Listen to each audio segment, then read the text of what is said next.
रहा हूं। दोस्तों, आज हम बात करेंगे पैसा कमाने की, अमीर बनने की। पैसा कैसे कमाते हैं आप अच्छे से जानते हैं। मैं उस पैसे को कई गुना कैसे बढ़ाते हैं उसकी बात करूंगा। आप नौकरी करते हैं, आप बिजनेस करते हैं, आप हाउसवाइफ है और आप एक सेकंड इनकम जनरेट करना चाहते हैं, तो today I will tell you how to generate that second income. एक दूसरी आमदनी अगर जनरेट करना चाहे तो कैसे करेंगे। हम कुछ बात शेयर बाजार की करेंगे, कुछ म्यूचुअल फंड्स की करेंगे, कुछ रूल बेस्ड इन्वेस्टिंग की भी बात करेंगे कि एक आम आदमी को निवेश कैसे करना चाहिए, क्या एक परफेक्ट स्ट्रेटेजी निवेश के लिए हो सकती है। तो how to generate second income. सबसे पहले मैं बात कर रहा हूँ शेयर बाजार की। जैसा अभी अमित जी ने कहा, एक बात क्लियरली समझ लीजिए, आप जो भी करते हैं खर्च, वो अल्टीमेटली जाता शेयर बाजार में ही है। क्या आप उसके साथ डायरेक्टली जुड़े हों या इनडायरेक्टली। इनडायरेक्टली आपको पता भी नहीं कि you are a part of share market, और केवल आप ही की वजह से शेयर बाजार में इतनी ग्रोथ होती है, केवल आपकी वजह से। मैं कुछ शेयर बाजार के बेसिक कॉन्सेप्ट आपको बताऊंगा, उसको देख के आपको समझ में आएगा कि यस, ये शेयर बाजार का गूढ़ रहस्य होता है, इससे शेयर बाजार में प्रॉफिट बनता है। हम बात करेंगे आर्थिक कुंडली की, रूल बेस्ड इन्वेस्टिंग की, कि आपका जो इन्वेस्टमेंट पैटर्न है, जो इंश्योरेंस लेते हैं, इन्वेस्टमेंट करते हैं, पीएफ है, वो कैसा होना चाहिए कि जब मैं रिटायर हूं तो मेरे पास अच्छा कॉर्पस हो, बच्चों के शादी ब्याह के लिए बड़ा फंड हम जोड़ पाए, हमें लोन नहीं लेना पड़े बच्चों के अच्छे भविष्य के लिए।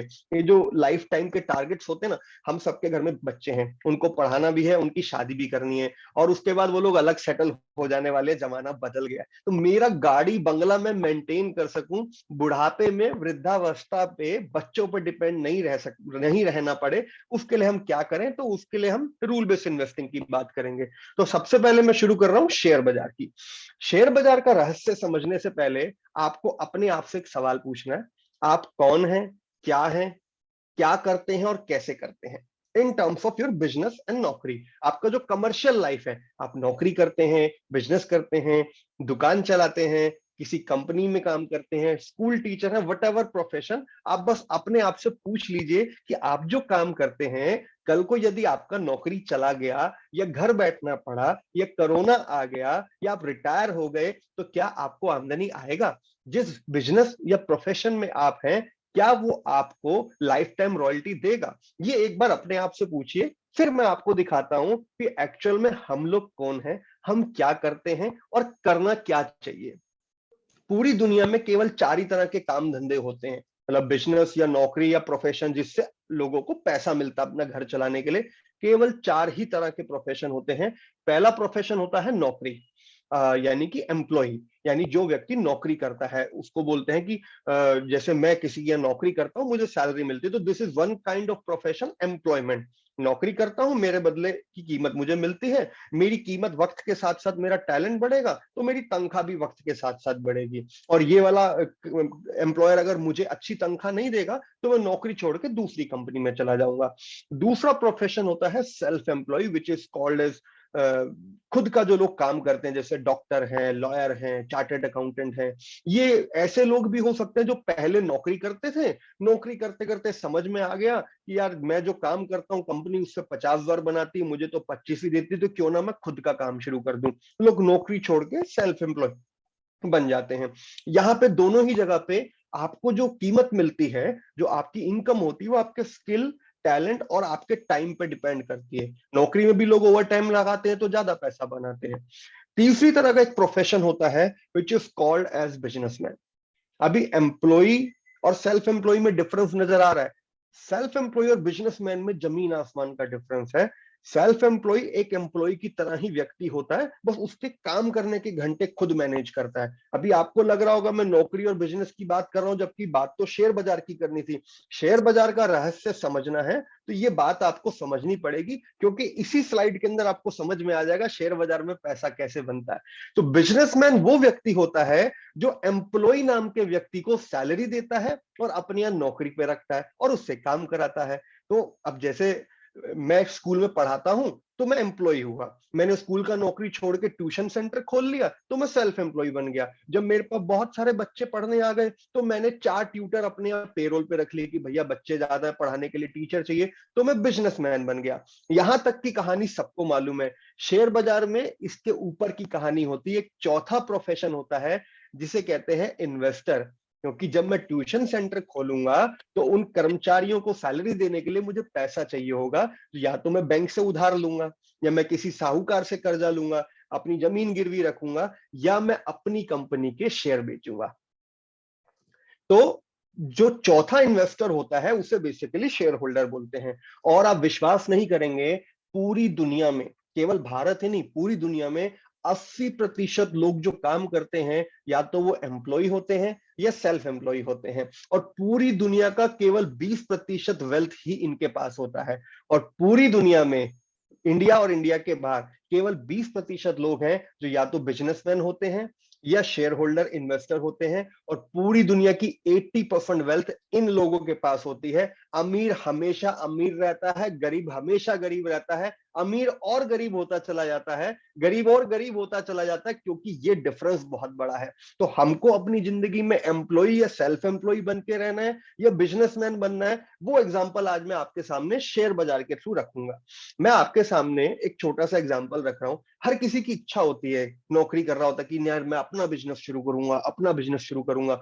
मुद्दतें गुजर जाती हैं, लोग नौकरी छोड़ने का रिस्क नहीं ले पाते और सारी जिंदगी बिजनेस नहीं कर पाते। जो उनकी दिली इच्छा होती है कि नहीं, मेरा दिल है रेस्टोरेंट खोलूंगा, मेरा दिल है मैं अपनी दुकान खोलूंगा, वट एवर बिजनेस।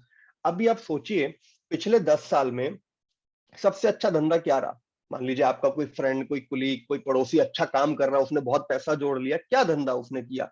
या आज आपके पास पैसा आ जाए, 5 लाख मिल जाए, 50 लाख मिल जाए, 50 करोड़ मिल जाए, गांव की जमीन बिक गई, मैंने नौकरी छोड़ी, पीएफ का पैसा मिल गया, कहीं से लॉटरी लग गई, तो आप क्या बिजनेस करना चाहेंगे? कोई बोलेगा मैं ब्यूटी पार्लर खोलूंगा, कोई बोलेगा मैं रेस्टोरेंट खोलूंगा। ये सब बिजनेस है ना, बेसिकली आप पैसा लगाएंगे और बिजनेस खड़ा करेंगे।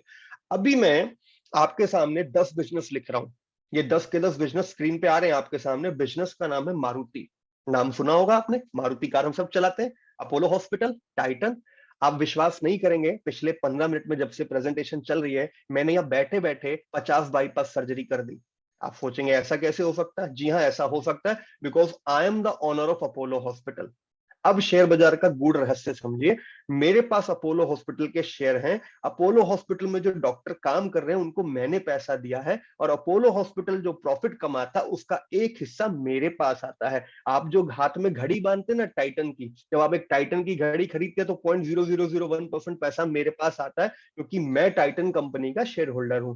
तो हमारी खुश नसीबी है कि हम भारत जैसे देश में पैदा हुए हैं, जहां पे बिजनेस को भाजी तरकारी सब्जी की तरह खरीदा बेचा जा सकता है। कि जितने भी नाम आपके सामने लिखे ना, पीवीआर, एल&टी, हैवेल्स, ब्रिटानिया, ये सब बड़े बड़े बिजनेसमैन हैं, और ये हाथ जोड़ के पब्लिक के सामने खड़े होते हैं कि आप हमारा शेयर खरीद लीजिए, हमें पैसा दीजिए, हम बिजनेस करेंगे, आपको प्रॉफिट आपको लाके देंगे। अभी सोचो, टाटा, बिरला, अंबानी आपके दरवाजे हाथ जोड़ के खड़े कि भैया मेरे को 1,000 रुपए दे दो, मेरा शेयर खरीद लो, मैं प्रॉफिट करूंगा, आपको दूंगा। तो अभी खुद का धंधा लगाना बेहतर है कि टाटा, बिरला, अंबानी का शेयर होल्डर बन जाना बेहतर है? थोड़ी देर पहले हम बिजनेस की बात कर रहे थे कि आप क्या बिजनेस लगाना चाहेंगे। आप में से अगर कोई भरोसा करे कि यार ऑटोमोबाइल का धंधा बहुत अच्छा है, इंडिया में कार बहुत खरीदते हैं लोग, क्यों ना कार का फैक्ट्री लगा लिया जाए। अभी कितने करोड़ रुपए चाहिए कार का फैक्ट्री लगाने को? मैं बोलता हूँ कार का फैक्ट्री इंडिया में केवल 10,000 रुपए में लगाया जा सकता है। यदि आप केवल 10,000 रुपए देते हैं, मारुति का एक शेयर 10,000 रुपए का है, आप 10,000 का एक शेयर खरीदते हैं, तो प्रैक्टिकली आपने मारुति की कार की फैक्ट्री लगा ली। अब अगर आपको लगता है कि कार बिकेगा मारुति का, तो मारुति का प्रॉफिट होएगा, मारुति का प्रॉफिट होएगा तो शेयर बढ़ेगा और आपको पैसा मिलेगा। अब मान लीजिए आप कोई रेस्टोरेंट खोलना चाहते हैं, या आपको लगता है नहीं मेडिकल इंडस्ट्री में बहुत ग्रोथ है, हॉस्पिटल वाले खूब पैसा कमाते हैं, आप जाते हैं आपका लाख रुपए काट लेते हैं, आपको लगता है हॉस्पिटल आपसे कमाता है। अरे दादा, आप भी हॉस्पिटल से कमा सकते हो। फोर्टिस, अपोलो, ये सारे हॉस्पिटल बिकाऊ हैं। अपोलो हॉस्पिटल, आप मेरे को 1,000 रुपए दीजिए, मैं इंडिया का सबसे बड़ा हॉस्पिटल आज आपके नाम करने को तैयार हूं। यदि कल अपोलो हॉस्पिटल नफा कमाएगा तो उसका शेयर बढ़ेगा, उसका फायदा आपको मिलेगा। हम बहुत सारी ऑनलाइन शॉपिंग करते हैं, हजार हजार रुपए की कंपनियों के शेयर अवेलेबल है, जो ऑनलाइन ग्रोसरी है, पेटीएम है, पॉलिसी बाजार है, इनके शेयर बाजार में अवेलेबल है। अभी मैं आपके सामने एक छोटी सी स्टोरी रख रहा हूं, मैं अपनी दिनचर्या रख रहा हूं, मैं सुबह से लेकर शाम तक क्या करता हूं। अभी आप बोलेंगे इसका शेयर बाजार से क्या मतलब? मैंने बोला था सुबह से लेकर शाम तक आप शेयर बाजार का हिस्सा हैं, जो आप करते हैं उसी से शेयर बाजार फलता फूलता। मैं आपके सामने दिखा रहा हूं। मैं सुबह उठ के पहले ब्रश करता हूं कोलगेट से, फिर जिलेट के रेजर से दाढ़ी बनाता हूं, सेरा सैनिटरी वेयर की टॉयलेट एक्सेसरीज है मेरे घर में, हैवेल्स के गीजर में पानी गर्म करता हूँ, हिंदुस्तान यूनिलीवर के लक्स साबुन से नहाता हूँ, आप भी नहाते होंगे, इमामी की क्रीम लगाते हैं, रेमंड का कोट पहनते, टाइटन की घड़ी बांधते हैं, ब्रिटानिया की ब्रेड खाता हूँ, टाटा टी की चाय पीता हूँ। मैंने क्या बोला था, हम सब शेयर बाजार से जुड़े हैं। ये वो कंपनियां हैं जिनका माल मैं सुबह से लेकर दोपहर तक खरीदता हूं, और केवल मैं नहीं खरीदता, आप भी खरीदते हैं। और मैंने पिछले 5 साल हटा दिए जब से शेयर बाजार में तेजी है। अक्टूबर 2005 से लेकर अक्टूबर 2015 के बीच में इन कंपनियों की ग्रोथ आपके सामने। कोलगेट कंपनी 7 गुना हो गई, जिलेट कंपनी 7 गुना हो गई, सेरा सैनिटरी वेयर जिसका फ्लश और वॉश बेसिन आपके घर में लगा वो कंपनी 50 गुना हो गई, हैवेल्स कंपनी 9 गुना हो गई, इमामी ब्यूटी क्रीम लगाते हैं ना अपन लोग, मर्दों वाली ब्यूटी क्रीम का ऐड आता है, 55, उसकी ग्रोथ देखिए आप, 31 गुना हो गई। तो ये वो कंपनियां हैं जिनसे हम जुड़े हैं, हम जिनका प्रोडक्ट खरीदते हैं। और खुशनसीबी देखिए, ये सारी की सारी कंपनियां जो हमसे कमा रही हैं उसकी वजह से इनके शेयर चढ़ते हैं। तो क्यों ना हम इन कंपनियों को ही खरीद लें, पॉसिबल है, ये सारी की सारी कंपनियां बिकाऊ हैं। और दोपहर के बाद की बात करता हूं, मैं जी एंटरटेनमेंट, सास बहू सारे सीरियल मेरे घर में चलते हैं। मैं हफ्ते में एक बार बीवी के साथ पीवीआर सिनेमा भी जाता हूं, आप भी जाते होंगे। आपको पता, जब आप पीवीआर का टिकट खरीदते हैं 500 रुपए के दो, तो उसमें 0.001% पैसा मेरे घर आता है, क्योंकि मेरे पास पीवीआर के शेयर हैं। मैं गॉडफ्रे फिलिप की सिगरेट पीता हूँ, यूनाइटेड स्पिरिट की दारू पीता हूँ, इसलिए साल में एक बार अपोलो हॉस्पिटल जाना पड़ता है इलाज कराने, वो मेरे को ल्यूपिन की दवाई लिख के देता है। ये वो कंपनियां हैं जो आपसे, मुझसे, हम जैसे 100 करोड़ लोगों से कमा रही हैं। और नीचे देखिए एक लाइन लिखी, 10 ईयर एनुअलाइज ग्रोथ 26%।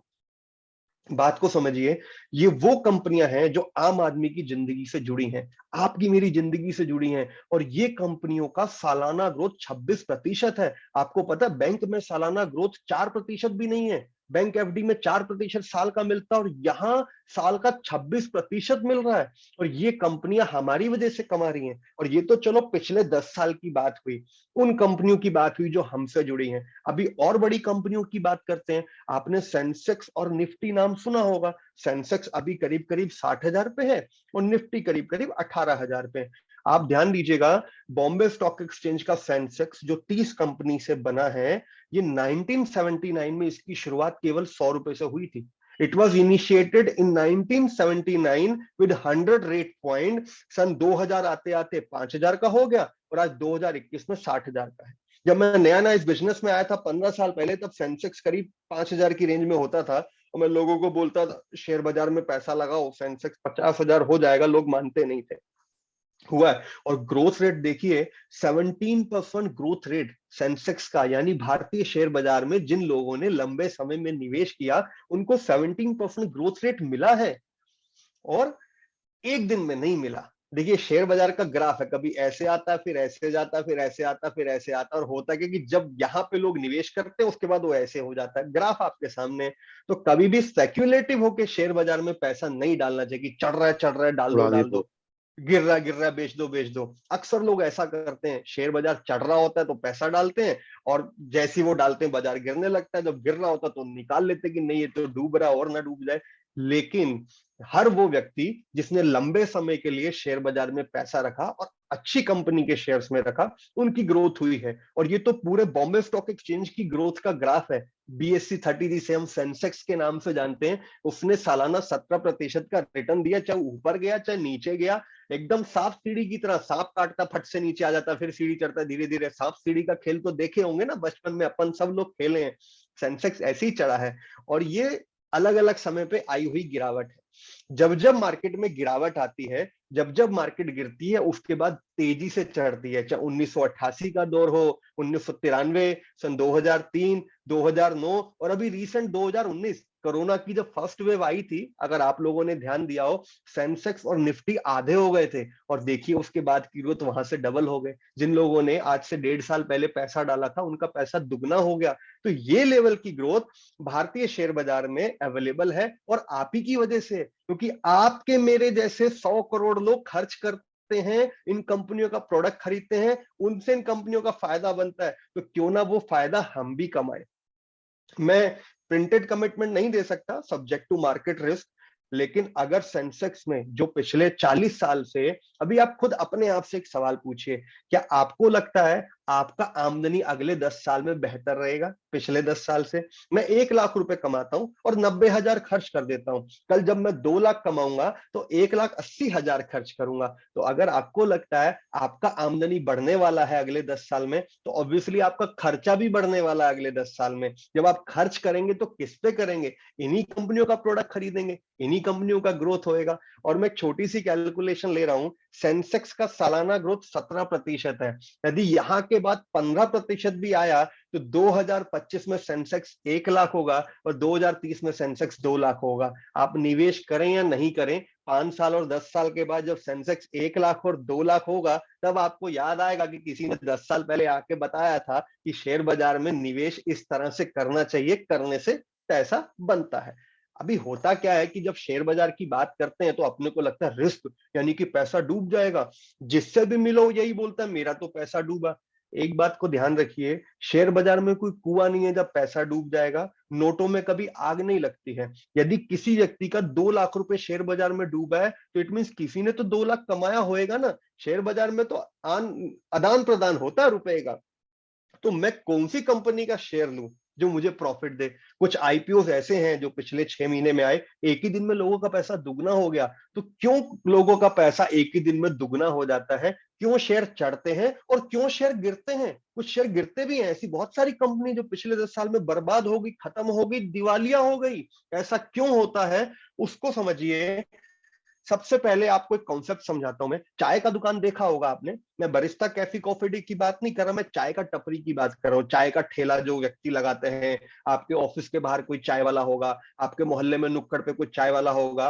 अभी बात समझिए, मान लीजिए एक चाय का दुकान है, ठीक है, और ये चाय का दुकान सारा खर्चा काट के, दूध का, राशन का, पुलिस वाले का, एमसीडी का, सब कुछ काटने के बाद, तनख्वाह देने के बाद 100 रुपए रोज का प्रॉफिट आता है। मतलब कुछ नहीं करना, ये चाय का दुकान बिकाऊ है, इसको खरीद के रख लेने का है, डेली शाम को 100 रुपए आपके पास आएगा। अभी बोलो ऐसा चाय का दुकान आप कितने में खरीदोगे? अपने आप लिख लो अपने पास पेपर पे।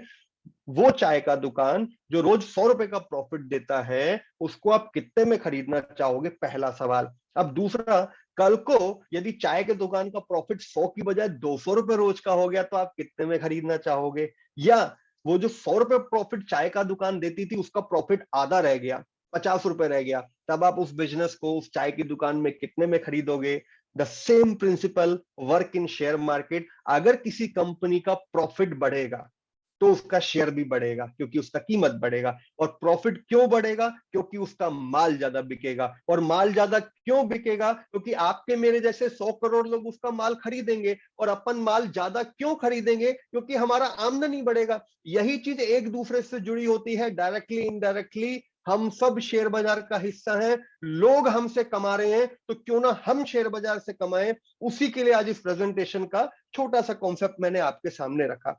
कभी कभी यूनिक बिजनेस आइडियाज भी होते हैं, कुछ ऐसे भी शेयर्स होते हैं। For example, unique business model. आपने फेसबुक नाम सुना है, आपने गूगल नाम सुना है, आपने पेटीएम नाम सुना है। ये नाम आज से 15 साल पहले थे ही नहीं, कोई जानता ही नहीं था कि ऐसा भी बिजनेस होता है। तो कभी कभी यूनिक बिजनेस मॉडल होते हैं जिन्हें आइडेंटिफाई करना मुश्किल होता है। जैसे मैं आज के बाद अगले 10 साल का फ्यूचर बता रहा हूं तो शायद किसी ने ना सोचा हो। Solar energy future, electric vehicle future है, ऑनलाइन पोर्टल जैसे जोमेटो, स्विगी, ये फ्यूचर है, youth demand, online gaming is future. तो बहुत सारी बिजनेसेस ऐसे होते हैं जो शुरू के 3-4 साल तक घाटे में चलते किसी को दिखते ही नहीं। आपको टाटा बिरला अंबानी आज दिख रहे हैं, आज वो बड़े हैं, लेकिन कभी वो भी बच्चे थे। तो कौन सा शेयर आइडेंटिफाई करके लेना है वो कभी कभी बहुत मुश्किल होता है। हम शेयर खरीद लेते हैं बिना सोचे समझे, और जब प्रॉफिट नहीं देता तो हम निकल जाते हैं। हम निकल जाते तो वही शेयर चढ़ने लगता है। तो मैं एक डिस्क्लेमर दे दूं, क्योंकि हम शेयर बाजार की, म्यूचुअल फंड की, इंश्योरेंस की बात करेंगे, तो मैं सेबी रजिस्टर्ड इन्वेस्टमेंट एडवाइजर नहीं हूं। Mutual fund investment are subject to market risk and insurance subject matter solicitation. ये प्रेजेंटेशन फाइनेंशियल अवेयरनेस के लिए अरेंज की गई है। मैं किसी भी कंपनी के शेयर का, म्यूचुअल फंड का, यूलिप का कोई प्रोडक्ट प्रमोशन या रिकमेंडेशन नहीं कर रहा। आप कोई भी डिसीजन अपने इन्वेस्टमेंट एडवाइजर से मिलने के बाद ही लीजिएगा। तो थैंक यू अमित गुप्ता जी, जिन्होंने मुझे मौका दिया मैं अपनी बात आपके सामने रख पाऊं। मैं आज रूल बेस्ड इन्वेस्टिंग और शेयर बाजार के बारे में बात करूंगा। छोटा सा आइडिया मैंने आपको शेयर बाजार का दिया, और इससे कैसे पैसा कमाएंगे वो मैं अब आपके सामने रखने वाला हूं। तो शेयर बाजार पे वापस आते हैं। एक कॉन्सेप्ट होता है, आप गाड़ी अच्छी चला सकते हैं नो डाउट, बट ड्राइवर आपसे अच्छी चलाएगा। आप अपने बाल खुद नहीं बना सकते, उसके लिए आप प्रोफेशनल व्यक्ति पे जाते हैं कि वो आपके बाल काटेगा। आप कपड़े खुद घर में प्रेस कर सकते हैं, बट आप कीमत पे करके धोबी से करते हैं, क्योंकि कम कीमत पे ज्यादा बेहतर काम हो रहा है। Same principle work in a share market. Share market में भी आप प्रोफेशनल्स को उनकी कीमत देके उनसे अपना पैसा निवेश करा सकते हैं। फॉर एग्जाम्पल, आपके पास 1 लाख रुपया है और आप 1 लाख रुपए लेके शेयर बाजार के गेट पे खड़े हैं।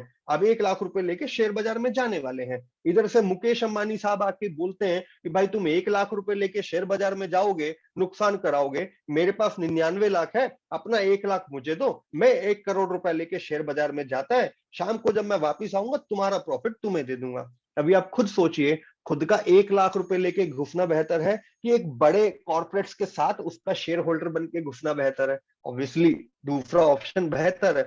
और बहुत सारे शेयर ऐसे हैं जो शायद आप 1 लाख रुपए में खरीद भी नहीं पाएंगे। आप लोग गाड़ी चलाते होंगे, उसमें टायर डलवाते होंगे, एमआरएफ का एक शेयर 1 लाख रुपए का है। जॉकी अंडरवियर गारमेंट जो हम लोग पहनते हैं ना, चड्डी बनियान, उसका एक शेयर 40,000 रुपए का है। तो आपसे कभी कभी इतना पैसा ही नहीं होगा कि आप अच्छे शेयर खरीद पाए। चलो मान लीजिए पैसा आ गया तो अच्छे शेयर पे रिसर्च कर पाए। रिसर्च फॉर एग्जांपल, आपको लगा कि ऑटोमोबाइल इंडस्ट्री बहुत अच्छी है, तो भाई ऑटोमोबाइल इंडस्ट्री में 4 व्हीलर वाली इंडस्ट्री लें कि 2 व्हीलर वाली लें? 4 व्हीलर में भी मारुति लें, महिंद्रा लें या टाटा मोटर लें? बड़ा क्वेश्चन है। तो उसका बेहतर सॉल्यूशन है outsourcing to mutual fund. Mutual fund एक ऐसा कॉन्सेप्ट है जो आपसे पैसा लेता है, एक जैसे इंटरेस्ट वाले पीपल, मतलब जिनका कॉमन ऑब्जेक्टिव होता है कि हमको शेयर बाजार में पैसा डाल के कमाने का है। उस पैसे को इकट्ठा किया, किसी ने 100 दिया, किसी ने 500 दिया, किसी ने 5,000 दिया, किसी ने 50,000 दिया, किसी ने 1 करोड़ दिया। उस पैसे से एक रिसर्च टीम हायर की जाती है और वो रिसर्च टीम उस पैसे को शेयर बाजार में लगाती है, under the management by professional team. SEBI के रेगुलेशन में सब होता है। गवर्नमेंट ऑफ इंडिया ने इसको पूरा फ्रेमवर्क बना दिया। केवल 100 रुपए से भी इसमें निवेश किया जा सकता है। कोई व्यक्ति 100 रुपए देना चाहे, कोई 500 रुपए महीना देना चाहे, तो म्यूचुअल फंड में आप छोटी रकम डाल के भी एक बड़े पूल का हिस्सा बन जाते हैं और आपको एक बड़े पूल की इन्वेस्टमेंट का फायदा होता है। फॉर एग्जाम्पल, म्यूचुअल फंड सही है, इसका पहला बेनिफिट ही देख लीजिए। आप 100 रुपए दें या 1,000 रुपए दें, आपके पैसे से अमूमन 40 से 50 कंपनी के शेयर खरीदे जाते हैं। अभी आपके पास 1 लाख रुपए, उससे आप एक शेयर नहीं खरीद पाएंगे। मान लीजिए 10,000 रुपए है, बहुत अच्छे शेयर ऐसे हैं जो 10,000 रुपए से ऊपर की कीमत के हैं, लेकिन यहां पे यदि आपने 500 रुपए भी दिया तो आपके 500 रुपए एक पूल का हिस्सा बनते हैं और वो पैसा 50 कंपनी में बांट के लगता है। यानी याद आज यदि आपने पैसा दिया तो आपने 50 बिजनेस लगा लिए, 50 फैक्ट्रियां लग गई आपकी। एक कार की फैक्ट्री लग गई, एक स्कूटर की फैक्ट्री लग गई, एक हॉस्पिटल खुल गया, एक एक मेडिकल टेस्ट लैब खुल गई, एक आईटी फर्म खुल गई। तो your money will be distributed amongst 50 company. उसमें कुछ छोटी कंपनियां होंगी, कुछ बड़ी कंपनियां होंगी, कोई इमर्जिंग स्टार्टअप्स होंगे, और डिपेंडिंग अपॉन द टाइम जो रिसर्च टीम है, जिसे हम फंड मैनेजर बोलते हैं, वो आपके पैसे को दाएं बाएं ऊपर नीचे जहां घुमाना है, कब शेयर बाजार में डालना है, कब निकालना है, वो करेगा और आपको प्रॉफिट बना के देगा। और ये प्रॉफिट क्या बनता है वो मैं आपके सामने रख रहा हूं। स्टेट बैंक ऑफ इंडिया हम सबने नाम सुना है। एसबीआई की एक सब्सिडरी है SBI mutual fund. SBI mutual fund ने प्रोडक्ट लॉन्च किया था, एसबीआई फोकस्ड इक्विटी फंड, सन 2004 में। तब इसकी कीमत 10 रुपए थी। आज 2021 इसकी कीमत करीब करीब 230 रुपए है। आप विश्वास नहीं करेंगे, लेकिन 1 लाख रुपए का 23 लाख बन गया। आप खुद सोचिए, 17 साल हुए स्कीम को आए, 17 साल में 23 गुना पैसा कभी सुना है आपने? यहाँ बना है, एसबीआई में बना है। 1 लाख का 23 लाख। और आप कुछ मत कीजिए, एसबीआई फोकस्ड इक्विटी फंड, नाम देख लीजिए, स्क्रीन पे लिखा है SBI focused equity fund. Google पर डालिए, सब कुछ सामने नजर आ जाएगा। 20% सालाना का ग्रोथ इस फंड में आ रहा है। 20% सालाना। आपको बैंक में 4% ब्याज भी नहीं मिलता। सेंसेक्स का रिटर्न मैंने 17% दिखाया था, यहाँ पे 20% बन रहा है। ऐसी एक और प्रोडक्ट है, Reliance growth fund. Late mister Dhirubhai Ambani साहब ने अपने समय में 1995 रुपए का लॉन्च हुआ था, 10 रुपए का। आज सन 2021 में कीमत है 2,000 रुपए। अब फिर आपको शायद विश्वास ना हो, लेकिन 1 लाख रुपए किसी ने एक बार लगा के तब छोड़ दिया, तो आज उसको सच में 2 करोड़ मिल रहे हैं। और ये मैं कोई फ्यूचर प्रोजेक्शन नहीं बता रहा, ये पास्ट है, सच में हो चुका। अभी आप खुद सोचिए, पिछले 20 साल की भारतीय अर्थव्यवस्था, जो पिछला 20 साल था, अभी अगला 20 साल आएगा, आपको लगता है अगला 20 साल बेहतर होगा? अगर अगला 20 साल बेहतर होगा तो रिटर्न्स भी बेहतर होंगे। 21% का सालाना ग्रोथ, तो ये लेवल के ग्रोथ बने हैं। और अगर मैं इंडिया में सभी म्यूचुअल फंड को उठा लूं जो 15 साल से ज्यादा पुराने हैं, मैं किसी नए इमर्जिंग फंड की बात नहीं कर रहा हूं, ऑल दो fund which are 15 year old, किसी ने 15,000 रुपए महीना दिया है, पिछले 15 साल में लगातार दिया है, 15% का ग्रोथ आया है, आज उन सबके पास 1 करोड़ है। मान लीजिए आप नौकरी करते हैं, बिजनेस करते हैं, अब आप बिजनेसमैन हैं, आपके बच्चे भविष्य में आपके बिजनेस में पता नहीं आए नहीं आए, तो भैया अपना जो भी नेट प्रॉफिट आपका कंपनी का सालाना होता उसका 10% निकालिए और म्यूचुअल फंड में डाल दीजिए। तो प्रैक्टिकली आपने अपना बिजनेस करते करते एक दूसरा बिजनेस खरीदना शुरू कर दिया। हर महीने 10,000 रुपए का नया बिजनेस खरीदते जाइए, खरीदते जाइए, खरीदते जाइए। कौन सा बिजनेस? म्यूचुअल फंड में डालिए, वो आगे 50 बिजनेस में लगाएगा। तो जब आप बिजनेस को बंद करेंगे अपनी इच्छा से, या बंद करना पड़ेगा मजबूरी में, तब तक आपका 1 करोड़, 2 करोड़, 5 करोड़ का एक दूसरा बिजनेस खड़ा हो जाएगा जो फुल्ली ऑटोमेशन होगा। आपको कुछ करना ही नहीं, टाटा बिरला अंबानी हाथ जोड़े खड़े हैं वहां पे, आपके लिए काम कर रहे हैं। और मान लीजिए आप नौकरी करते हैं, आपको भी मालूम है एक सर्टेन स्टेज के बाद आप नौकरी नहीं कर पाएंगे, रिटायरमेंट तो आनी ही है। अब प्राइवेट नौकरी हो या सरकारी नौकरी, प्रोविडेंट फंड में तो उतना रिटर्न बनता नहीं है, आपको भी मालूम है 7-7.5% का ग्रोथ है जो भविष्य में इतना भी नहीं रहेगा। तो आपको जो भी तनख्वाह मिलती, मान लीजिए 50,000 मिलता है, 1 लाख मिलता है, 2.5 लाख मिलता है, अपनी आमदनी का 10% निकालो ना भाई, महीने का 5,000, 10,000 रुपया म्यूचुअल फंड एसआईपी से डालो। ये लेवल के रिटर्न आपके रिटायरमेंट से पहले बन सकते हैं, लंबे समय में रिटर्न बनते हैं। अब मान लीजिए आप हाउसवाइफ है, तो मैं म्यूचुअल फंड को थोड़ा डिफाइन कर देता हूं।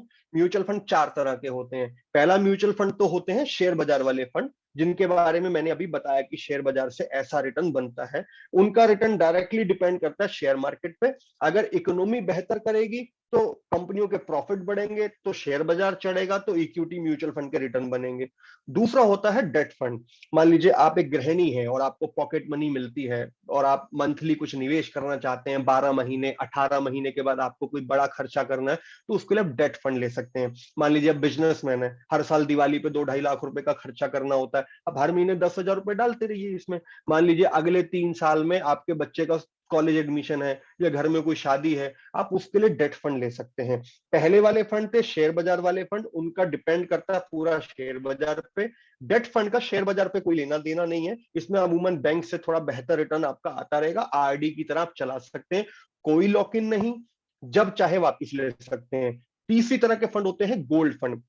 हाँ, मान लीजिए आपके घर में 4 एक साल के बाद कोई शादी होनी है। अब अमूमन हमारे घर में शादी में 5 से लेके 10 तोला तक आसानी से इतनी ज्वेलरी चढ़ जाती है। अभी उस वक्त आप 10 तोला सोना लेंगे, क्या पता लाख रुपए, 1.5 लाख रुपए तोले का भाव हो। आज सोने का भाव 50,000 रुपए तोला है। आप अभी से किश्तों में सोना ले सकते हैं, एसबीआई गोल्ड फंड है, और जो भी आप पैसा देंगे उसको आपको गोल्ड का सर्टिफिकेट मिल जाएगा। जिस दिन आप भुनाएंगे वापिस करेंगे, उस दिन जो सोने का भाव होगा आपको मिल जाएगा। मान लीजिए अब दादाजी हैं, चाचा जी हैं, और अपनी नेक्स्ट जनरेशन के लिए कुछ गिफ्ट देना चाहते हैं कि भाई ये बच्चे का बर्थडे है, तो मेरी तरफ से 21,000 का सोने का सर्टिफिकेट ये रहा जी। अब ऐसा गिफ्ट भी दे सकते हैं। ये गोल्ड फंड है, इसका पूरा का पूरा डिपेंडेबिलिटी गोल्ड पे होता है। सोने का भाव चढ़ेगा तो ये चढ़ेगा, और पिछले 25 साल में आपने भी देखा सोने का भाव कहां से कहां आ गया।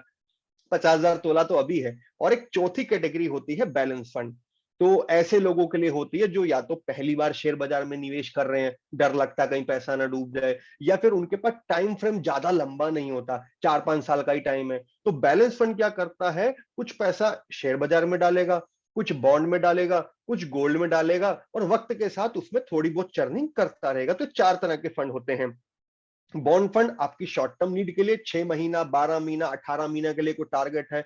गोल्ड फंड इसी तरह से आपकी जो गोल्ड की नीड है उनके लिए। हर महीने मान लीजिए आप बचत भी करना चाहें, जो आपकी पॉकेट मनी होती है, आप स्टूडेंट है, हर महीने कुछ पैसा बचाना चाहते हैं, डालो ना भाई सोने में, इलेक्ट्रॉनिक गोल्ड खरीदते रहो। और बैलेंस फंड, अभी ये आपके सामने बैलेंस फंड के रिटर्न है, कि जो लोग बैलेंस अप्रोच रखते हैं कि नहीं यार मुझे सारा पैसा शेयर बाजार में नहीं डालना, मैं इतना ज्यादा रिस्क नहीं ले सकता, तो इंडिया में बैलेंस फंड का भी पिछले 20 साल का यदि आप रिटर्न देखेंगे तो सालाना 14% का रिटर्न है। कम नहीं होता, बैंक में तो 4% रिटर्न आ रहा है। तो आप खुद सोचिए आपको क्या रिटर्न मिल रहा है। अभी मैं ये मान के चलता हूं, हम लोग यहाँ 40 लोग हैं मीटिंग में, हम सब लोग 10वीं पास हैं।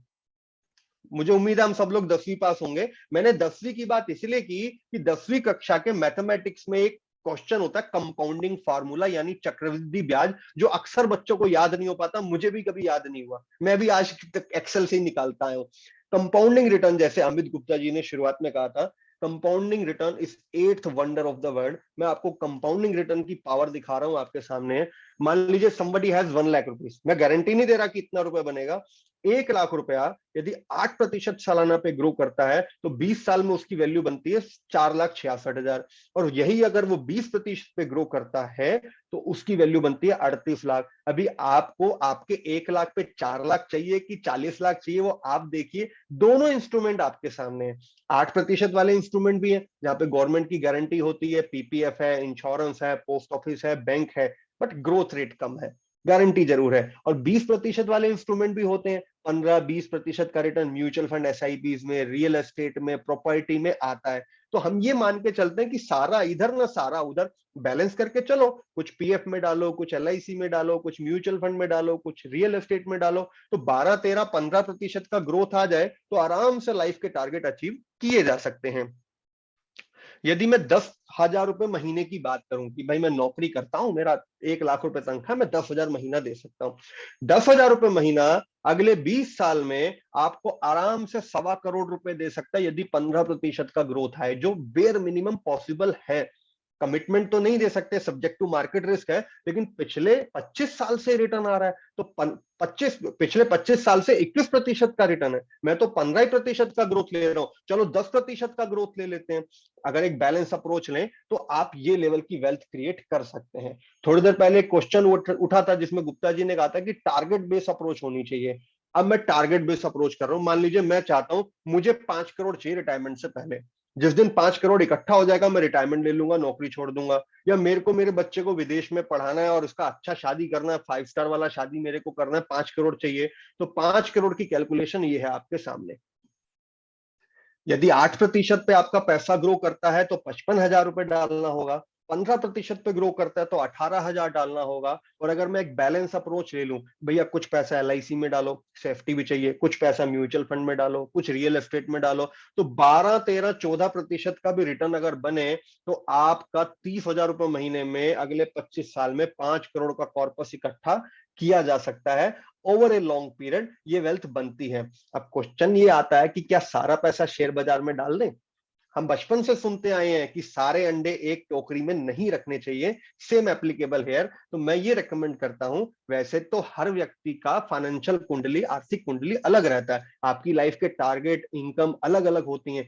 तो फाइनेंशियल प्लानिंग करना बहुत अच्छी बात है। कभी गुप्ता जी के साथ या मेरे साथ बैठिए, हम आपका फाइनेंशियल प्लान बना सकते हैं। दिल्ली में ही रहता हूं मैं, दिल्ली में तो मिल भी सकते हैं, नहीं तो गूगल मीट पे या जूम मीटिंग पे भी कर सकते हैं। नहीं भी करते तो कम से कम इतना जरूर कीजिए कि अपने पैसे के 3 हिस्से कर दीजिए, जो भी आप निवेश कर सकते हैं। यदि आपके पास 100 रुपए है निवेश करने के लिए तो 33 रुपए से जीवन बीमा लीजिए, 33 रुपए से शॉर्ट टर्म नीड के प्रोडक्ट लीजिए, जैसे मैंने कहा गोल्ड है, बॉन्ड है, बैंक एफडी है। और 33% को डालिए वेल्थ क्रिएशन, अमीर बनने के लिए, म्यूचुअल फंड्स में, रियल एस्टेट में, जहां पे सच में अमीरी आती है। तो पैसे के 3 हिस्से करके डालने चाहिए। ऐसा मैंने इसलिए कहा, सब कुछ ठीक चलता रहा, बढ़िया नौकरी चल रही है, बढ़िया कारोबार चल रहा है, पैसा आ रहा है, हम निवेश कर रहे हैं, बढ़िया वेल्थ बनेगी। बाय द वे कुछ फेलियर हो गया, इमरजेंसी आ गई, तब क्या? प्लान ए फेल हो गया तो प्लान बी क्या है?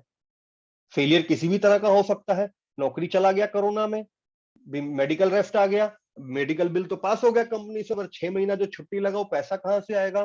तो जो मैंने आपको कहा था, 100 रुपए में से 33 रुपया आप डेट फंड में डालिए, बॉन्ड में डालिए, गोल्ड में डालिए। वो आपका इमरजेंसी बैकअप भी तो है, क्योंकि उसमें कोई लॉक इन नहीं है। देखो इंश्योरेंस पॉलिसी में लॉक इन होता है और शेयर बाजार में बाजार का उतार चढ़ाव होता है। तो यदि आप अपने 100 रुपए में से 25 रुपया, 30 रुपया, 33 रुपया महीने का ऐसे प्रोडक्ट में डालेंगे जहां कोई लॉक इन नहीं है, कोई रिस्क नहीं है, आप जब चाहे निकाल सके, तो आपको इमरजेंसी में किसी को देखना नहीं पड़ेगा। और ये सिचुएशन हमने पिछले 3 साल में कोरोना की 2 बार देख ली, अभी तो तीसरी बार है। तो आपकी आमदनी का, मंथली आमदनी का 6 गुना के बराबर आप पे बैकअप रहना चाहिए। मैंने कहा था रूल बेस्ड इन्वेस्टिंग की बात करेंगे तो रूल ये बोलता है कि अगर मेरी इनकम 1 लाख रुपए महीना है तो मेरे पास कम से कम 6 गुना यानी 6 लाख रुपए का ऐसा डिपॉजिट होना चाहिए। गोल्ड है, बॉन्ड है, डेट है, एफडी है, जब चाहे पैसा निकाल सकूं, 6 महीने तक अपना घर खर्च चला सकूं। तो आप ये जरूर कराइए, आपकी शॉर्ट टर्म नीड भी पूरी हो जाएंगी इन पैसों से, और इमरजेंसी आई तो वो भी हैंडल हो जाएगी। अब ये तो था टेम्परेरी लॉस ऑफ इनकम कि 6-8 महीने के लिए मेरी आमदनी चली गई, नौकरी छूटी, नई नौकरी मिलने में टाइम है, तो घर खर्च मेरा 6-8 महीना चला गया। भगवान ना करे मैं इस दुनिया में नहीं रहा, तब क्या? देखिए, मैं रहूंगा जिंदा, खूब पैसा जोड़ूंगा, बुढ़ापे तक मैं कई करोड़ जोड़ लूंगा, मैं शेयर बाजार में डालूंगा, म्यूचुअल फंड में डालूंगा, बच्चों की अच्छे से शादी करूंगा, बीवी को अच्छा बंगला लेके दूंगा। बट अगर मैं कल नहीं रहा तो मेरे बीवी बच्चों को आज ही पैसा चाहिए। अब ये आप अपने आप से पूछिए, अगर आज आपको पता चल जाए कि कल के बाद मैं अपने घर नहीं आने वाला, तो आप अपनी बीवी और बच्ची और बेटी के हाथ में कितना रुपया छोड़ के जाना चाहते हैं?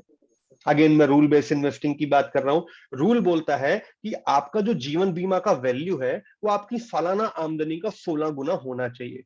मैं दोबारा से एक्सप्लेन कर रहा हूं, एनुअल इनकम का 16 times. For example, my income is 1 lakh rupees per month, मेरा 1 लाख रुपए महीने का सैलरी है। अगर मैं 12 साल का करूं तो 12 लाख रुपए हुआ। अभी 12 लाख का 16 गुना करूंगा तो 2 करोड़ निकला। अभी बात समझिए, आज का जमाना ऐसा है नहीं कि जेठ जी और देवर जी पे बीवी भरोसा करे। मेरे को कुछ हुआ तो मेरे 2 करोड़ के जीवन बीमा के पैसे मेरी बीवी को मिलेंगे, और वो सिंपल जाके बैंक में एफडी करा देगी, और 2 करोड़ की एफडी का ब्याज आएगा 1 लाख रुपए महीना। यानी मेरे जीते जी मैं 1 लाख रुपए घर में ला रहा हूं, मेरे मरने के बाद भी 1 लाख आएगा। तो आप जब भी अपना फाइनेंशियल प्लान एक बार चेक कीजिए, जीवन बीमा कम से कम 16 गुना का होना चाहिए। और आप खुद सोचिए, पिछले 2 साल में अपने कितने नजदीकी लोग इस दुनिया से अलविदा कह गए और पीछे परिवार रह गए। यदि उन लोगों ने 16 गुना बीमे की वैल्यूएशन रखी होती तो आज परिवार को परेशान नहीं होना पड़ता। मैं ऐसे बहुत सारे लोगों को जानता हूं जिनके परिवार फाइनेंशियल स्ट्रेस में आ गए, और corona third wave, fourth wave, fifth wave, पता नहीं क्या क्या आएगा। इसीलिए आपके पास जो भी रकम है, 5,000 दे सकते हैं, 10,000 दे सकते हैं, 25,000 दे सकते हैं, 3 हिस्से कीजिए। पहले हिस्से को डालिए परमानेंट लॉस ऑफ इनकम के लिए, जो जीवन बीमा खरीदिए सालाना आमदनी का 16 गुना। दूसरा हिस्सा डालिए टेम्परेरी लॉस ऑफ इनकम, जो मैंने बोला, बॉन्ड खरीदिए, डेट खरीदिए, ताकि जब कभी फाइनेंशियल इमरजेंसी आए तो उस पैसे से निकलवा के मैं मेरा घर चला सकूं, और साइमल्टेनियसली वो पैसा मेरी शॉर्ट टर्म नीड भी पूरी करेगा। कि पिकनिक पे जाना है, 2 साल के बाद हम विदेश यात्रा पे जाना चाहते हैं, 3 साल के बाद बच्चे का स्कूल एडमिशन आना है, दिवाली पे 2.5 लाख रुपए की मिठाई बढ़ जाती है, और बाकी का जो पैसा बचा, पहले अपना short permanent loss of income cover कीजिए, फिर short term loss of income cover कीजिए, फिर जो पैसा बचा उस सारे पैसे को शेयर बाजार में लगा दीजिए, म्यूचुअल फंड में लगाइए, रियल एस्टेट में लगाइए। क्योंकि अमीर बनना है तो यहीं से बन पाएंगे, क्योंकि डेट प्रोडक्ट और इंश्योरेंस प्रोडक्ट में तो लेवल का ग्रोथ आता नहीं। वो आपको प्रोटेक्शन देते हैं और एक सेफ्टी रखते हैं, लेकिन अल्टीमेटली वेल्थ कमानी है तो आपको शेयर बाजार की तरफ जाना पड़ेगा। हम अनफॉर्चुनेटली सभी लोग शेयर बाजार में हैं, पूरा शेयर बाजार मेरी वजह से चढ़ रहा है, आपकी वजह से चढ़ रहा है, हम 100 करोड़ लोगों की वजह से चढ़ रहा है, तो क्यों ना उस प्रॉफिट को हम भी अपने घर लाएं, ऐसी कंपनियों के शेयर खरीदें। तो देखो, एक बात मैं आपके सामने रखूंगा, कांग्रेस वर्सेस बीजेपी वर्सेस आम आदमी की बात नहीं कर रहा। चाहे वो स्टेट गवर्नमेंट हो, चाहे वो सेंट्रल गवर्नमेंट हो, चाहे करंट वाली हो, चाहे पिछली सरकार हो, सरकारों ने बहुत अच्छा काम किया इंडिया ग्रोथ स्टोरी के लिए। आज भर भर के विदेशी डॉलर, विदेशी कंपनियां इंडिया में आ रही हैं, नया नया एफडीआई इन्वेस्टमेंट आ रहा है, जिससे हम लोगों को एम्प्लॉयमेंट मिल रहा है। आज मेरी इनकम 1 लाख है, कल 2 लाख होगी। आज 90,000 खर्च करता हूं, कल 1,80,000 खर्च करूंगा। तो भाई डालो ना इंडिया ग्रोथ स्टोरी पे पैसा। उगते सूरज को सब सलाम करते हैं, आज पूरी दुनिया भारत को सलाम कर रही है, क्योंकि भारत में ग्रोथ है, 100 करोड़ की पॉपुलेशन है, आटा दाल चीनी चावल ही खाएंगे ना तो भी इकोनॉमी चलती रहेगी, इतना कंजम्पशन है अपने यहाँ। तो डालो ना उस कंजम्पशन में पैसा, भारतीय अर्थव्यवस्था पे दाव लगाओ, भारतीय शेयर बाजार पे दाव लगाओ, अपने ऊपर दाव लगाओ, अपना खुद का शेयर खरीदो, क्योंकि आपकी वजह से 100 कंपनियों की दुकान चल रही है, तो क्यों ना उनकी दुकान से प्रॉफिट कमा के मैं मेरे घर लाऊं। इंडिया हैव बीन री रेटेड नाउ। अब इंडिया ग्रोथ स्टोरी तो बनेगी, जो मैंने आपको सेंसेक्स के ग्रोथ रेट दिखाए हैं ये सब होंगे। आप डालेंगे तो आप भी कमा पाएंगे, बाहर बैठे देखते रहने से कुछ नहीं होता। मोती चाहिए तो समंदर में उतरना पड़ेगा, समंदर में उतरेंगे, धारा के साथ बहेंगे, तभी प्रॉफिट बना पाएंगे। और ये लेवल की ग्रोथ शेयर बाजार में होनी है, मुझे उम्मीद है, मैंने पिछले 20 साल में बनता देखा है। अभी भी हम 40 लोग हैं, मुझे उम्मीद है हम सबने शोले मूवी देखी होगी, और कई बार देखी होगी। इंडिया की पहली ब्लॉकबस्टर मूवी थी। हर मूवी, चाहे वो रोमांटिक मूवी हो, एक्शन मूवी हो, ड्रामा हो, थ्रिल हो, एरर हो, या भूत बंगला हो, भूतनी चुड़ैल, कुछ भी हो, हर मूवी हमें कुछ ना कुछ सिखा के जाती है। शोले मूवी से सीखा आपने कुछ? कॉन्सेप्ट को समझिए, सीन को देखिए, समझ में आएगा। ठाकुर साहब के बस की नहीं था गब्बर को मारना, तो उसने क्या किया? पैसा दे करके हायर किया। आपको भी मैं यही करने को बोल रहा हूं। आपको शेयर बाजार में नहीं घुसना है, आप अपना नौकरी करो, आप अपना बिजनेस करो, वहां से जो पैसा बनाओ, उस पैसे से म्यूचुअल फंड नाम के जय वीरू को हायर करो। अब म्यूचुअल फंड नाम के जो जय वीरू हैं, आपके पैसे से गब्बर का शिकार करेंगे, आपको प्रॉफिट बना के देंगे। आपको कुछ नहीं करना, हर महीने एक छोटी सी रकम डालिए और अच्छी वेल्थ क्रिएट की जा सकती है। कभी मौका देंगे तो गुप्ता जी के साथ, आपके साथ मीटिंग कर सकते हैं। एक मौका दीजिए मुझे, गुप्ता जी को, आपकी आर्थिक कुंडली देखेंगे, आपकी आर्थिक कुंडली में क्या क्या बदलाव किए जा सकते हैं वो देखेंगे, और जो बन पड़ेगा आपको कमा के देंगे। एक रिक्वेस्ट है भैया, भरोसा कीजिए, भारतीय शेयर बाजार पे पैसा डालिए। आज आपने जो समय दिया उसके लिए थैंक यू वेरी मच। ये प्रेजेंटेशन यही खत्म हो रही है और मैं स्क्रीन ऑफ कर रहा हूँ और क्वेश्चन आंसर ले लेते हैं। थैंक यू, आप लोगों ने टाइम दिया। Gupta ji, over to you.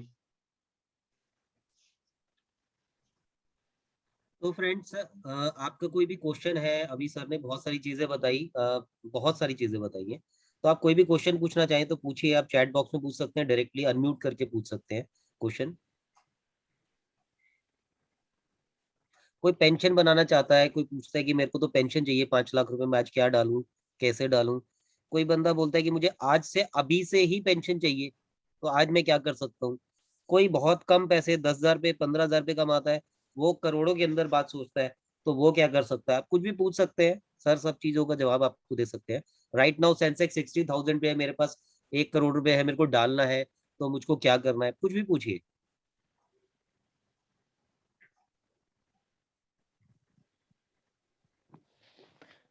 Sir मेरा क्वेश्चन है, जैसे सर ने बोला कि हमें म्यूचुअल फंड में पैसे डालना चाहिए या शेयर खरीदना चाहिए, तो ये कैसे पता चलेगा कि किस कंपनी का शेयर खरीदे? जैसे इन्होंने बोला ग्रीन इलेक्ट्रिक व्हीकल का अच्छा है, ऑनलाइन जोमेटो का अच्छा फ्यूचर है, तो ये पता कैसे चलेगा किसका खरीदे जो डूबे ना, 90% ना डूबे? देखिए, दो बातें हैं। कौन सी इंडस्ट्री अच्छी, ये तो अखबार और टीवी चैनल सब आपको बता देंगे, जैसे मैंने 4 शेयर के नाम लिए। लेकिन कब उस इंडस्ट्री के दिन ओवर हो गए और उससे निकलने का टाइम है, ये आपको कोई नहीं बता पाएगा। तो अक्सर लोगों के साथ यही होता है, जो शेयर चढ़ रहे होते हैं वो खरीद तो लेते हैं, लेकिन उनसे कब एग्जिट करना लोग अक्सर नहीं कर पाते। दूसरा, आपको रिसर्च करना पड़ेगा, सोचना पड़ेगा कि किसका फ्यूचर है। जैसे मैंने आपके सामने 5-7 नाम लिखे, जो प्रैक्टिकली आपके लिए पॉसिबल नहीं, क्योंकि आपका ये प्रोफेशन नहीं। अगर मेरे को सरदर्द है और मेरे को सरदर्द का गोली लेने का है, तो बेहतर है मैं डॉक्टर से जाके ले लूं या केमिस्ट से जाके ले लूं। अभी मैं खुद का 5 साल का एमबीबीएस का कोर्स करने बैठ गया तो हो चुकी बात। तो जिसके लिए प्रोफेशनल फंड मैनेजर बैठा, आप म्यूचुअल फंड को देके निश्चिंत हो जाइए। टाटा बिरला, रिलायंस, इमर्जिंग, कब कौन सा शेयर लेना है, कितने का लेना है, वो फंड मैनेजर देखेगा और आपको रिटर्न बना के देगा। अगर फिर भी आप शेयर बाजार में खुद अपनी मर्जी से निवेश करना चाहते, तो मैं ये रेकमेंड करूंगा, अपने पैसे के 2 हिस्से कर दीजिए जो इन्वेस्टेबल कॉर्पस है। आधे पैसे को म्यूचुअल फंड को दे दीजिए, let fund manager to do better, वो अपने आप मैनेज करेंगे। और बाकी के पैसे से आप शेयर बाजार में निवेश शुरू कीजिए। उसके लिए आप कुछ फाइनेंशियल न्यूज़पेपर जैसे इकोनॉमी टाइम्स है, वो पढ़ना शुरू कीजिए। सीएनबीसी चैनल आता है, वो देखना शुरू कीजिए। जो फाइनेंशियल न्यूज आप जब पढ़ना शुरू करेंगे, तो धीरे धीरे आपको पता चलने लग जाएगा कि इकोनॉमी कैसे बदलती, कैसे नई नई इंडस्ट्री के शेयर चढ़ने शुरू होते हैं। लेकिन बेहतर यही कि म्यूचुअल फंड में रहें। Yes, over to you. Thank you. तो यहाँ पर मैं एक चीज और ऐड करता हूँ कि जब आप म्यूचुअल फंड में पैसा डालते हैं ना, तो आज तक तो ऐसा हुआ नहीं कि अगर म्यूचुअल फंड की वॉलेटिलिटी को बीट करना है, तो कोई 10 साल म्यूचुअल फंड में रुका हो और उसका पैसा माइनस में चला गया हो। आज तक तो ऐसा कभी हुआ ही नहीं है। तो सबसे इजी ऑप्शन होता है कि हम म्यूचुअल फंड के रूट से जा रहे हैं, तो 50 जगह पर आप 50 कंपनियों के शेयर्स के अंदर पैसा इकट्ठा डाल रहे हैं। फॉर एग्जाम्पल, आपने निफ्टी 50 खरीदा, 50 शेयर इकट्ठे खरीदे, 3 कंपनियां उसमें बैंक भी हो गई या वो अंडर परफॉर्मेंस में चली गई, तो 3 दूसरी आ जाएंगी उसके अंदर। आपको तो निफ्टी 50 में रहना ना, तो आपको दिक्कत आनी ही नहीं है। मतलब ये तो 10 साल के बाद सेम वही कंपनियां रहेंगी, ऐसा तो होता ही नहीं। हमेशा कोई ना कोई कंपनी में चेंज आता रहेगा। 21,000 करोड़ की अगर वैल्यूएशन है किसी भी कंपनी की, तो उतनी वैल्यूएशन पे जो कंपनी स्टैंड नहीं करेगी, बढ़ जाएगी, दूसरी आ जाएगी उसकी जगह। तो आप हमेशा सेफ जोन के अंदर हो। वाया म्यूचुअल फंड्स, आपको ज्यादा नो तंत्रिक इन्वेस्टर की तरह भी आप बिहेव करोगे तो कोई दिक्कत नहीं है। बस म्यूचुअल फंड्स का एक ही फॉर्मूला है, अपने अपने गोल से आप स्टिक करके रखो। अगर आपका गोल 10 साल के बाद का है तो 3 साल के बाद आप उसको देखना ना स्टार्ट करो, क्योंकि हमने फंड उसी तरह से दिया होता है आपको। अगर 3 साल का गोल होता तो हमको वो डेट फंड की तरह से लेके जाते, हम एग्रेसिव फंड या स्मॉल कैप या मिड कैप नहीं देते आपको। तो जैसा आपका गोल है उसमें स्टिक करके रहिए, बीच में उसको ब्रेक मत कीजिए। और कोई पूछना चाहे कुछ? सर अभी जैसे आपने कहा कि म्यूचुअल फंड ऐसे बहुत सारे म्यूचुअल फंड्स होते हैं, उसमें हमें कौन सा म्यूचुअल फंड्स में किस में पैसा डालना चाहिए, किस में नहीं डालना चाहिए, वो एक आम इन्वेस्टर कैसे चूज करे? और देन एक ये स्मॉल कैप, मिड कैप और एक लार्ज कैप, इसको हम कैसे चूज कर सकते हैं कि कौन सा कैप जो है इस टाइम पे ये कैप में पैसा करें, इस टाइम पे इस कैप में पैसा करें? ये कैसे पॉसिबल हो सकता है एक आम इन्वेस्टर के लिए? पर दो तरीके हैं इसमें ना। बेहतर है कि आप एक एडवाइजर के साथ एसोसिएटेड रहिए, क्योंकि वो वक्त के हिसाब से आपको गाइड करता रहेगा कि अभी लार्ज कैप का टाइम है और अभी मिड कैप का टाइम है। और जैसा मैंने थोड़ी देर पहले कहा कि इक्विटी, डेट और गोल्ड तीनों को एक साथ कॉम्बिनेशन में लेने के लिए होता है बैलेंस फंड। ऐसी शेयर बाजार में एक लार्ज कैप फंड होता है जो केवल बड़ी कंपनी में डालता है, एक मिड कैप होता है जो मझोली कंपनी में डालता है, एक स्मॉल कैप होता है जो छोटी कंपनी में डालता है। और स्मॉल कैप वाले में रिस्क ज्यादा लेकिन रिटर्न्स भी ज्यादा बनता है और वो गिरता भी तेजी से है। तो एक चौथा ऑप्शन है जिसे कहते हैं flexi cap fund. Flexi cap fund में आप आंख बंद करके निवेश कर सकते हैं, क्योंकि उसमें फंड मैनेजर के पास ये राइट होता है कि जब उसे लगेगा कि शेयर ग्रोथ ज्यादा है तो मिड कैप में अपना एक्सपोजर बढ़ा देगा, और जब उसे लगेगा कि नहीं यार शेयर बाजार में रिस्क है, कभी भी झटका लग सकता है, तो लार्ज कैप बढ़ा देगा। तो या किसी एडवाइजर के साथ एसोसिएटेड रहिए या फिर आप फंड खरीदिए। जी, ओवर टू यू सर। तो आप ये देखिए, और इसमें एक और चीज है कि आप इसमें टाइम डिपेंडेंट फंड्स होते हैं। फॉर एग्जांपल अगर आपका टाइम होराइजन 6 महीने का ही है तो हम लिक्विड फंड प्रेफर करते हैं। आपका टाइम होराइजन 3 साल का है तो हम डेब्ट फंड प्रेफर करते हैं। आपका टाइम होराइजन 5 साल का है तो हम लार्ज कैप प्रेफर करते हैं। 10 साल का है या 8 साल का है तो मिड या स्मॉल में जा सकते हैं। तो डिपेंड करता है कि देखिए, क्यों इसका भी एक लॉजिक होता है। स्मॉल कैप कंपनियां ही कल को लार्ज कैप कंपनी बननी है, पर उनको टाइम लगेगा। तो अगर आप, हमने टारगेट अपना रखा कि मुझे 10 साल के बाद पैसा चाहिए और हम 3 साल के बाद ही उसकी वैल्यूएशन देखने लग गए और हम निकालने के लग गए, तब सारा सिस्टम डिसबैलेंस होना स्टार्ट हो जाएगा। क्योंकि हमने जो फंड की कैलकुलेशन करी थी वो हमने करी थी 10 साल के टारगेट के हिसाब से। तो सारी कैलकुलेशन टाइमिंग्स की है। अगर आपका 6 महीने का टाइम है तो 101% हम लिक्विड फंड में रहेंगे, ठीक है। तो हमारा पैसा चाहे शेयर मार्केट कितने भी गिर जाए, आपका पैसा माइनस में नहीं जाएगा। कई बार आपको 3 ही साल के बाद चाहिए और आपका टारगेट भी कई बार कुछ और होता है। आपको बैंक एफडी जैसी सेफ्टी चाहिए, और दूसरा आपको इंडेक्सेशन का बेनिफिट चाहिए होता है, टैक्सेशन का, तो हम डेब्ट फंड्स में रहते हैं। तीसरा, कई बार हमारे लिए ये इंपॉर्टेंट होता है कि भाई हमको सिर्फ 3 साल के बाद पार्शियल विड्रॉल करना होगा या 10 साल के बाद ही हमको पैसा चाहिए। तो उसके हिसाब से फंड का सिलेक्शन होता है। अगर फंड सिलेक्शन बहुत इंपॉर्टेंट काम होता है जो मेरे को करना होता है। बेसिकली इसमें मुझे आपसे यही डिस्कशन करनी होती है, आपको कब क्या चाहिए। सिर्फ आपको अपना टारगेट चूज करना होता है कि भाई मेरे को कब क्या चाहिए। मैं 15 ईयर्स के बाद मेरे को कॉर्पस चाहिए 2 करोड़ रुपए का, तो आज मैं क्या इन्वेस्ट करूं और मेरे को सेफली वो पैसा मिल जाए। मान लो 1% के लिए हम ऐसा मान भी लेते हैं आपका टारगेट जल्दी अचीव हो गया या उस वक्त टारगेट अचीव नहीं हुआ, तो अगर मार्केट वॉलेटाइल है तो 1 साल या 2 साल और एक्स्ट्रा पे कर दीजिए उसको। अगर 2 साल और 101% वो टारगेट अचीव होएगा ही होएगा। पिछले 25 साल की ग्रोथ स्टोरी है, कोई इसको हमने ऐसे क्रिएट नहीं करा, जो हो ही रहा है और ये होना ही होना है। अगर इक्विटी मार्केट ने 5-6% का ही रिटर्न देना है तो कोई धंधा क्यों करेगा। सब लोग तो सिर्फ बैंक में ही पैसा डाल देंगे, और सब लोग अगर बैंक में पैसा डालेंगे तो बैंक वापस कहाँ से देगा। वो तो इंडस्ट्रियलिस्ट को पैसा दे के कमाता है और पैसा वापस देता है फिर। तो अल्टीमेटली पैसा बनेगा ही नहीं, बैंक भी फेल हो जाएगा फिर। और कोई क्वेश्चन कोई पूछना चाहे? भैया हाँ जी। मुझे एक बात बताओ। हम नमस्ते, काम्या बोल रही हूँ। नमस्ते। हाँ जी, हाँ जी, काम हम बताइए। मिनिमम कितना कर सकते हैं? जैसे सपोज हम लोग तो प्राइवेट जॉब वाले हैं, राइट? हम्म। तो हम मिनिमम कितना इन्वेस्ट कर सकते हैं जिससे हमें बेनिफिट हो? क्योंकि लाइफ का आगे कुछ पता नहीं है कि कोविड इतना बढ़ रहा है, तो हम किस तरीके से अपने आप को आगे सेटल कर सकते हैं, ये क्लियर करो। और मिनिमम हम कितना कर सकते हैं? देखिए, म्यूचुअल फंड में निवेश की कोई सीमा नहीं होती और कोई टाइम बाउंड नहीं होता। आप 100 रुपए महीने से भी शुरुआत कर सकते हैं। और जैसा मैंने कहा कि रूल बेस्ड इन्वेस्टिंग, आपकी जो भी आमदनी है उसका 20% आप स्पेयर कीजिए, उसको रूल बेस के हिसाब से डिस्ट्रीब्यूट कीजिए, कुछ म्यूचुअल फंड में, कुछ इंश्योरेंस में।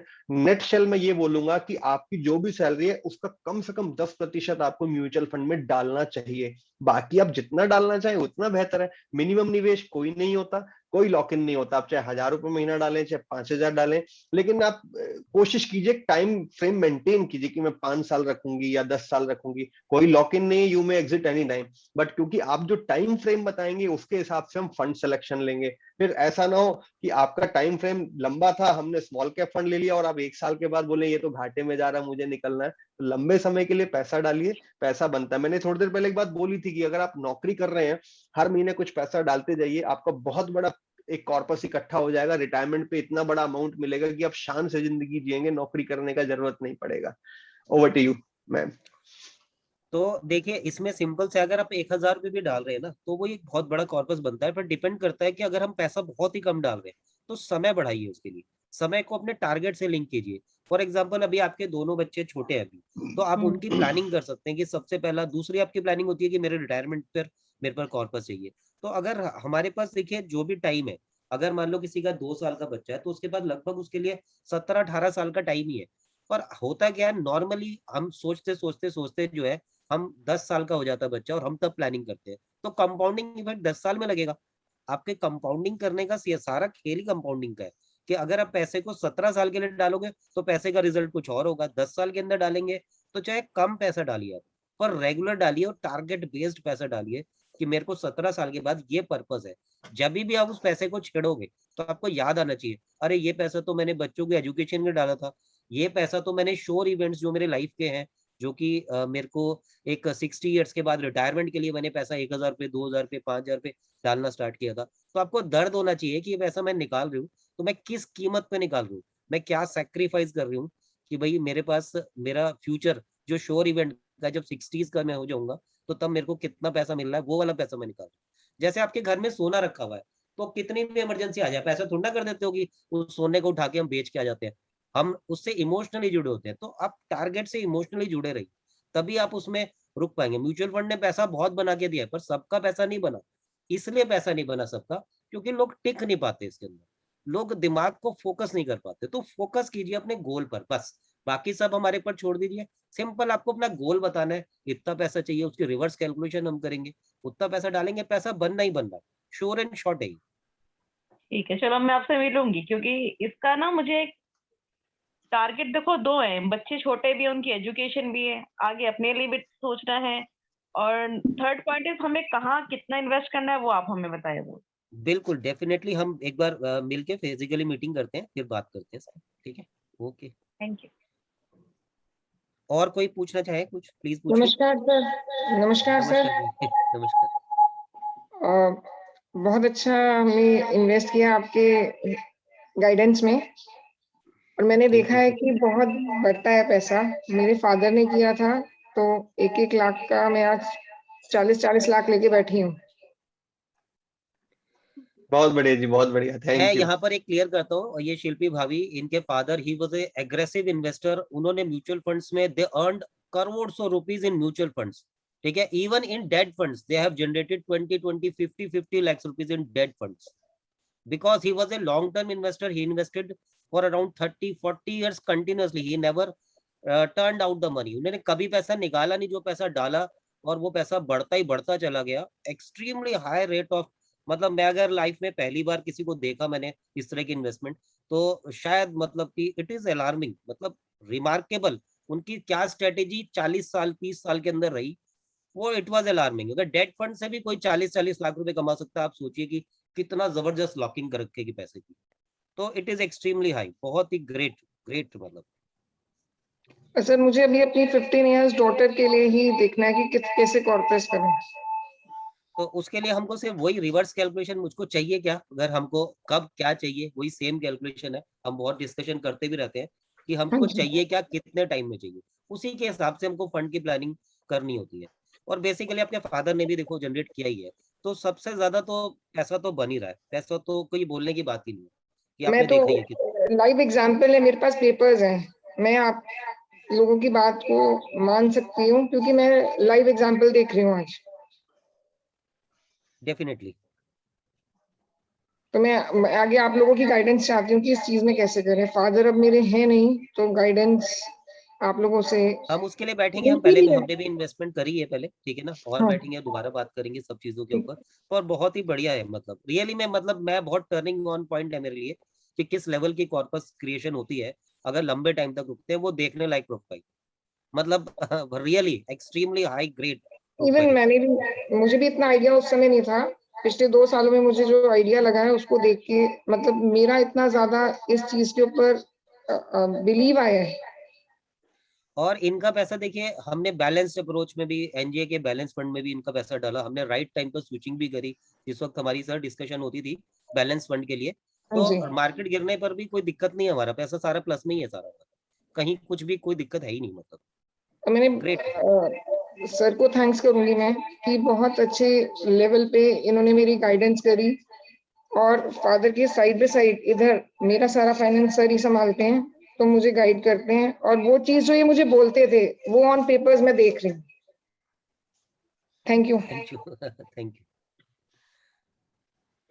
और कोई कुछ पूछना चाहे, कोई भी पूछे क्वेश्चन, जो आपके दिल में आता है पूछ सकते हैं। सर नमस्कार, कौशल बोल रहा हूँ। नमस्कार। हाँ जी सर। मैं सुन रहा था प्रेजेंटेशन, बहुत सटीक और एकदम क्लियर एंड कट है। बट मैं क्योंकि इस तरफ नया हूँ, तो कुछ मेरे प्लान्स हैं जिसको मैं आपसे पर्सनली मीटिंग में डिस्कस करूंगा।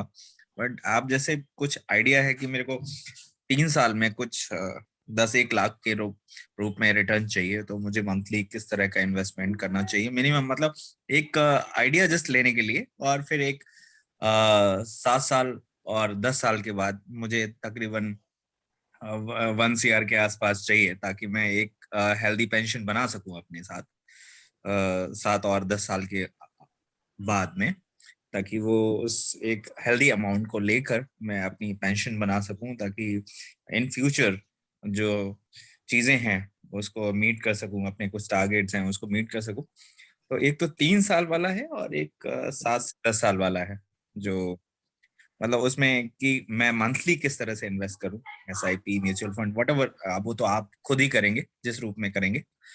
Sir please take it. पहला आपका टारगेट है 3 साल के बाद का। जैसा कि मैंने कहा, शेयर बाजार में केवल लंबे समय का निवेश होना चाहिए, शॉर्ट टर्म का नहीं। बट 3 साल को शॉर्ट टर्म भी नहीं कह सकते।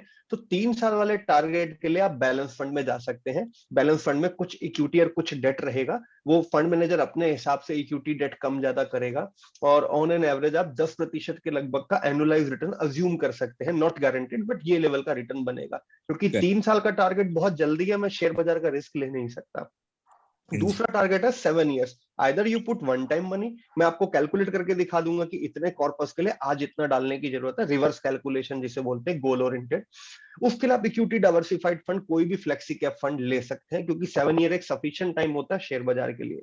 अब जो टाइम आपका 10 ईयर वाला है, वहां पर मैं एक एक्स्ट्रा फंड रेकमेंड करूंगा कि उस टारगेट के लिए जो फंड आप सेलेक्ट करेंगे, जो कॉर्पस देंगे, 50-60-70% तो फ्लेक्सी कैप फंड, बट साथ में 20 से 25% स्मॉल कैप फंड। क्योंकि स्मॉल कैप फंड हम तभी लेते हैं जब किसी का time frame 7 year 10 year plus होता है, क्योंकि स्मॉल कैप में रिस्क एसोसिएटेड होता है बट रिटर्न भी ज्यादा बनते हैं। तो मैंने आपके 3 अलग अलग पोर्टफोलियो देखे। पहला टारगेट जो 3 साल के वाला, उसके लिए आप कोई भी बैलेंस फंड ले सकते हैं। जो 7 ईयर वाला है उसके लिए कोई से 2 फ्लेक्सी कैप फंड, एक नहीं 2 फ्लेक्सी कैप फंड। और जो टारगेट आपका 10 साल के बाद आ रहा है, उसके लिए एक फ्लेक्सी कैप फंड और एक स्मॉल कैप फंड लिया जा सकता है। बाकी आप एक बार गुप्ता जी के साथ बैठेंगे तो वो कैलकुलेशन, हमारे पास कैलकुलेटर्स होते हैं जिसमें टारगेट अमाउंट डाल दो और टाइम फ्रेम डाल दो, तो फिगर्स आ जाते हैं कि आज इतना डालने की जरूरत है।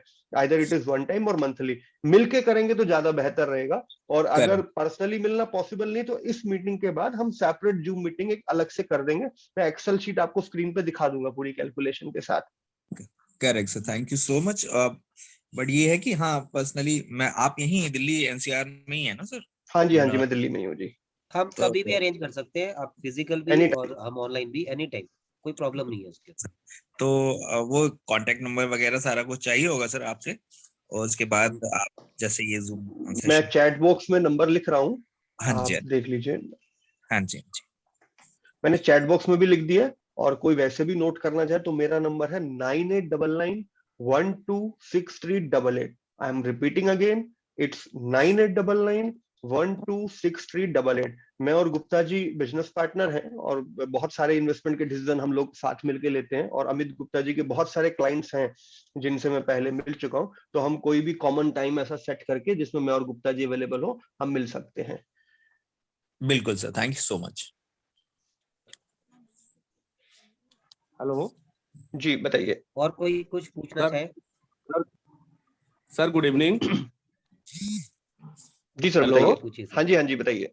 मैं जोगिंदर सिंह बोल रहा हूँ सर। मैं ये जानना चाहता हूँ कि जैसे कि आपने अभी बताया कि आप मंथली भी इन्वेस्ट कर सकते हैं या वन टाइम भी कॉर्पस इन्वेस्ट कर सकते हैं, तो उसमें बेटर ऑप्शन क्या होता है और उसको कैसे करें? दो ऑप्शन है सर। यदि आपके दोनों पास, ऑप्शन में क्या, किसका क्या फायदा है, किसका क्या मैं बताता हूँ जरूरत सर। है? अगर आपके पास एक मुश्त और अगर आपके पास इकट्ठा पैसा, तो आज अभी इसी वक्त डाल दीजिए। मंथली वो लोग डालते हैं जो अमूमन इकट्ठा पैसा देने की कैपेसिटी में नहीं होते, क्योंकि नौकरी करते हैं, हर महीने कुछ अमाउंट बचा पाते हैं। शेयर बाजार में जितना ज्यादा पैसा इंस्टेंटली लग जाएगा, उतना ज्यादा प्रॉफिट आना शुरू होगा।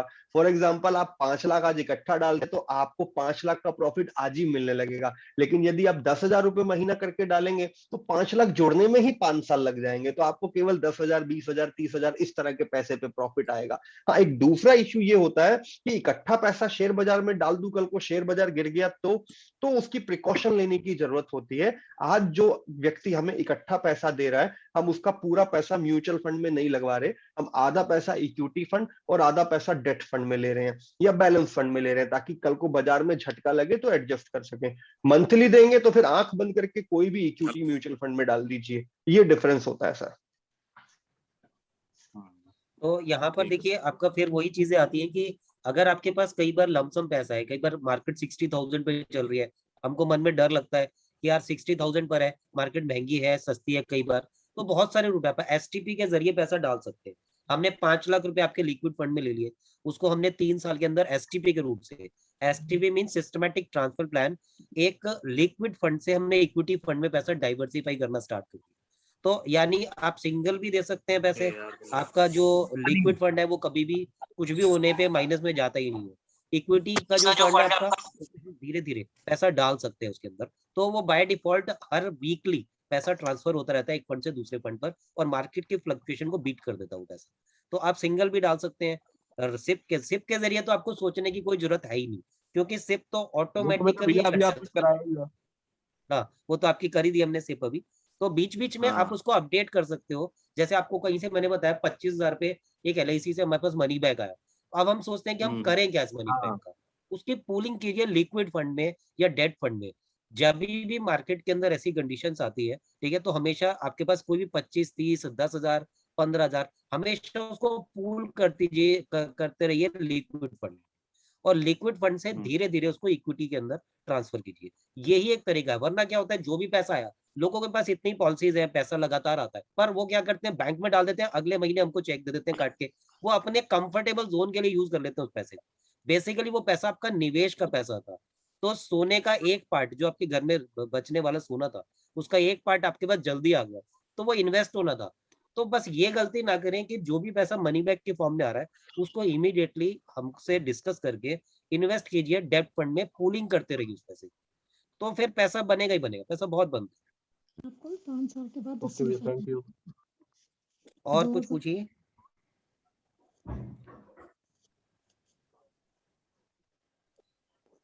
तो कोई और पूछना चाहता है क्वेश्चन तो बताइए, हैंड रेज कर सकते हैं, नहीं तो मीटिंग ओवर करते हैं। एक्चुअली गुप्ता जी, कभी कभी क्या होता है कि जो पर्सनल फाइनेंस वाले क्वेश्चन होते हैं ना, लोग पब्लिक फोरम में सबके सामने पूछ नहीं पाते, अपना अपना पर्सनल फाइनेंस होता है। ठीक है, तो वो एक हम काम करते हैं, इस मीटिंग के बाद ना आप इंडिविजुअली सबसे अलग अलग बात कर लेंगे, और जिनके लिए रिक्वायर्ड होगा इंडिविजुअल मीटिंग कर लेंगे। तो मेरे ख्याल से अगर कोई और नहीं पूछता तो हम वाइंड अप कर सकते हैं। ठीक है, thank you. Thank you ji, thank you, आप लोगों ने टाइम दिया, थैंक यू।